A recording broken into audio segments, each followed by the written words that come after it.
मन के हारे हार है, मन के जीते जीत, पार ब्रह्म को पाइए मन की ही प्रतीत। जी हाँ, बिल्कुल सही सुना आपने। हमारा मन ही है जो हमें हार और जीत की ओर ले जाता है।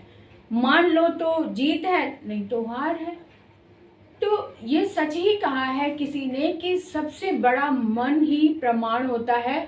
हमारे अपने संकल्प पर निर्भर करता है। हमारे मन की जो स्थिति है वो हमें आगे बढ़ने की प्रेरणा देती है या हमें पीछे खींच लेती है। हमारे मन का डर ही होता है जो हमें आगे नहीं बढ़ने देता।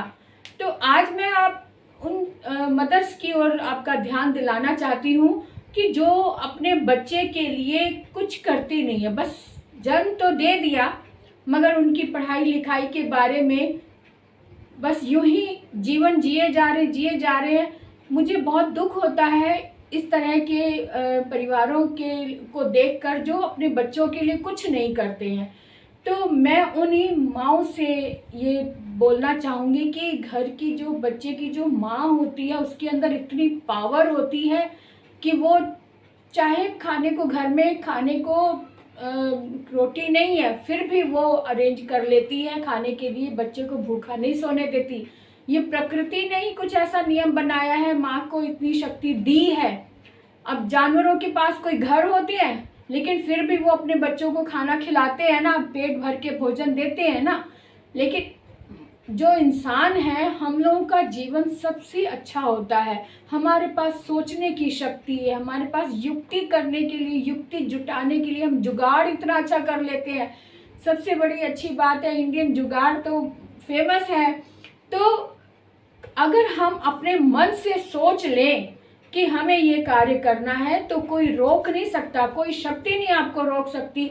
सिर्फ एक अपने मन में सोचने की बात है, एक दृढ़ शक्ति की बात है। आज मैं आपको एक छोटे सा उदाहरण भी दूं। आपने कहानियां सुनी होंगी। हमारे ही देश के एक ऋषि रहे हैं विश्वामित्र। उन्होंने इतना दृढ़ संकल्प लिया था कि वो ब्रह्म ज्ञान लेकर रहेंगे।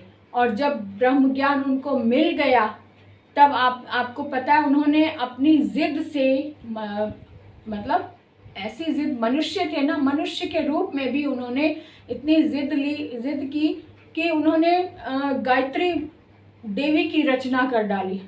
गायत्री मंत्र उन्हीं की देन है, उन्हीं की रचना है।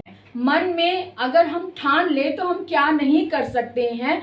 और सबसे बड़ी बात मैं आपको बताऊं, मैं अपने मन की बात बताना चाह रही हूं क्योंकि मेरे भी दृढ़ संकल्प ने आज मेरे पास भी अभी तक मैंने कभी किसी को बताया नहीं है, लेकिन मैं आज आपसे शेयर करूंगी कि मेरा दृढ़ संकल्प देखो, मैं बहुत ही छोटे शहर से यहाँ दिल्ली जब आई थी मैं बहुत डरती थी। यहाँ का जो ट्रैफिक है, मैं अकेली बाहर नहीं जा सकती थी, मुझे इतना डर लगता था।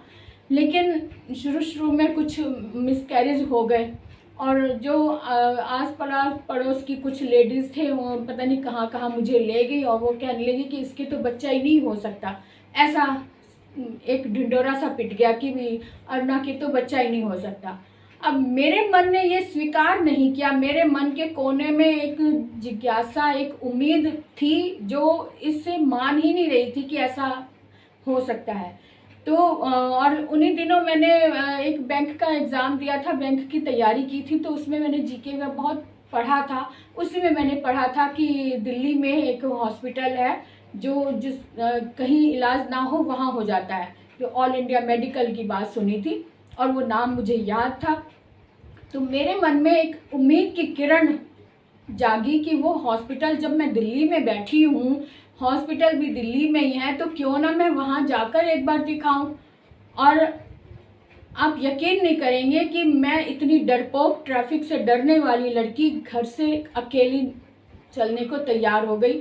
सुबह 7 बजे रात को मैंने अपनी मदर इन लॉ से कहा कि मैं सुबह हॉस्पिटल जा रही हूँ। तो उनको भी चिंता लगी कि अकेली कैसे जाएगी।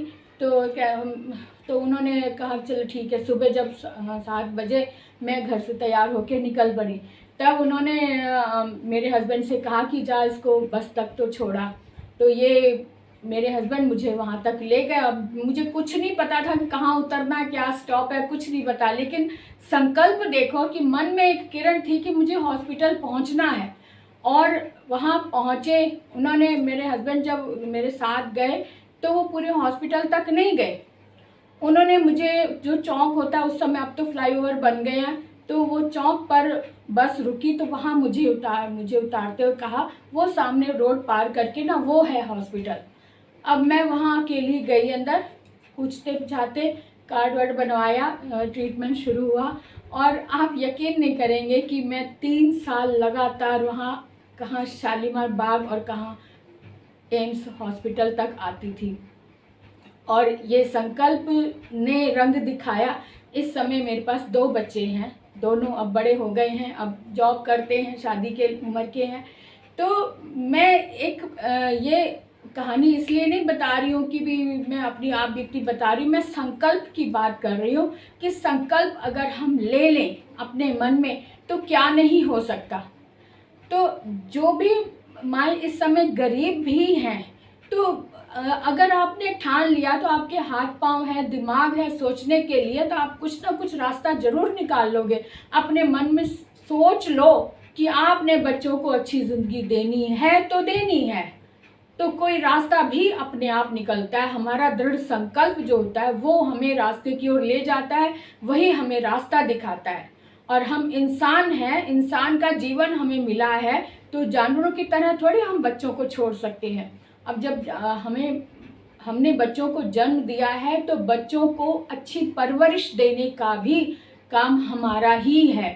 इसलिए अपने मन में कभी भी ये मत सोचो कि ओह ये कैसे होगा, ये सोचो कि हाँ कोई रास्ता ढूंढती हैं, जरूर होगा काम, जरूर होगा। अब ये संकल्प लेकर अगर आप उठते हो तो आपको रास्ता मिलता ही मिलता है, और श्योर मिलेगा।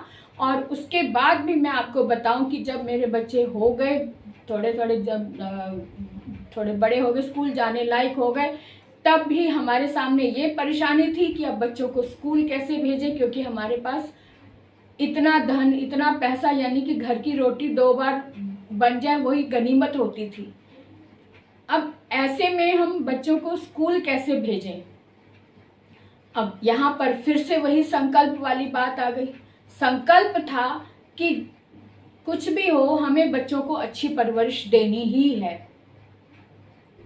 तो ये वीडियो बहुत बड़ा हो जाएगा, इसलिए मैं थोड़ा शॉर्टकट में बता रही हूँ कि ये दृढ़ संकल्प ही था जो अब बच्चे इंग्लिश स्कूल में पढ़े हैं और इतनी अच्छी अपना एजुकेशन, हाई एजुकेशन ले चुके हैं, और जॉब, अच्छी अच्छी पोस्ट पर दोनों जॉब कर रहे हैं। और ये सोचकर मेरा सीना क्या गर्व से बढ़ जाता है कि मेरे बच्चों ने दिखाया कि हाँ एजुकेशन के साथ वो क्या अच्छे इंसान बन सकते हैं। तो मेरी उन माँओं से एक गुजारिश है, एक रिक्वेस्ट है कि ये कभी ना सोचे कि मैं क्या करूं। आप ही कर सकते हैं भाई, आप ही कर सकते हैं। आपके पास इंसान का दिमाग है, दिमाग सोचकर आप क्या नहीं कर सकते। रास्ते, अगर एक कदम आपने बढ़ाना है, जो ऊपर वाला है वो आपके अनेक रास्ते खोल देता है। पहला कदम पर आपको बढ़ाना होगा। इसलिए मैं बार बार जोर देती हूँ कि अपनी बच्चों की परवरिश पर सबसे ज़्यादा ध्यान दो। यही बच्चे आपको सम्मान दिलाएंगे बड़े होकर। आप उनकी शिक्षा दीक्षा का पूरा प्रबंध करें, अपने आप से प्रबंध करें, खुद से पीछे मत हटें, आगे बढ़ो, एक कदम बढ़ाओ, बाकी के कदम ईश्वर खुद ब खुद आपके लिए रास्ते खोल देता है। तो आज के लिए इतना काफ़ी है। आज फादर्स डे भी है, तो मैं चाहूँगी कि सभी बच्चों को उनके पिता का साया मिले, सभी बच्चों को ऐसे पिता मिले जो उनके संरक्षक बनकर उनके साथ रहें, उनकी देखभाल करें और उनके भविष्य की चिंता खुद करें।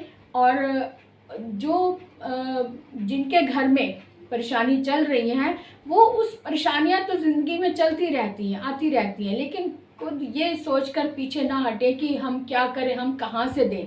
हम कहाँ से नहीं दें, हम ये कहो कि हम करेंगे, कुछ ना कुछ तो हमें करना ही है। जीवन मिला है तो हम बच्चों को भी अच्छी परवरिश देंगे ही देंगे। कुछ ना कुछ रास्ता ज़रूर निकालेंगे। सकारात्मक सोच है तो सकारात्मक रास्ता भी खुलेगा। तो आज के लिए इतनी बात, आप मेरी बात समझ गए होंगे कि मैं आज क्या कहना चाह रही हूँ। तो अगले वीडियो तक की इंतज़ार में। Bye bye.